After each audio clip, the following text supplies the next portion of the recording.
আমরা সবাই কম বেশি অনলাইনে বিজনেস প্রেজেন্স এবং ডিজিটাল মার্কেটিং এর গুরুত্ব বুঝি।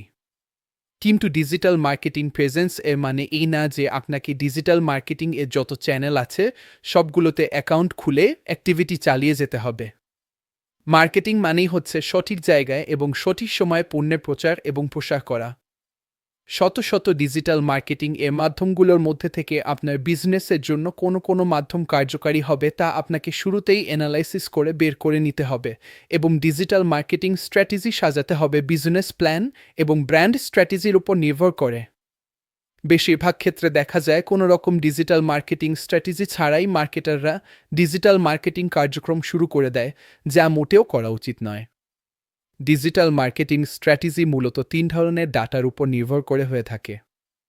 আপনার বিজনেস, আপনার কাস্টমার, আপনার মার্কেটিং আপনাকে ভালোভাবে বুঝতে হবে বিজনেস প্ল্যান কী, মার্কেটে আপনার অবস্থান, আপনার টার্গেট মার্কেট কারা, টার্গেট মার্কেট কোনো ডিজিটাল টেকনোলজি ব্যবহার করছে এবং কোনো চ্যানেল এর মাধ্যমে কাস্টমার অ্যাকুইজিশন করা যেতে পারে।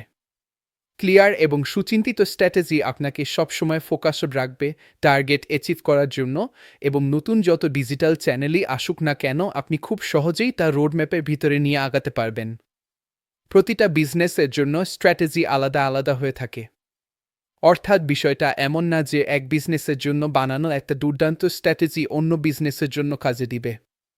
দুইটা অনলাইন টয় শপের বিজনেস স্ট্র্যাটেজি সম্পূর্ণ দুই রকম হতে পারে এবং দুটো শপেই নিজস্ব স্ট্র্যাটেজি তাদের জন্য সাফল্য এনে দিতে পারে। তবে স্ট্র্যাটেজি ভিন্ন হলেও টার্গেট কিন্তু একই, আর তা হচ্ছে শেয়ার্ড ভ্যালু তৈরি করা। শেয়ার্ড ভ্যালু হচ্ছে আপনার বিজনেস গোল এবং আপনার কাস্টমার এর গোলের মধ্যকার স্থানটি। যেমন ধরুন, আপনি চাচ্ছেন আপনার শপ থেকে কাস্টমাররা প্রোডাক্ট কেনার আগে ভালো কাস্টমার সাপোর্ট পাবে, গাইডেন্স পাবে, যা কিনা তাদেরকে হেল্প করবে তাদের চাহিদা অনুযায়ী সঠিক পণ্যটি কিনতে।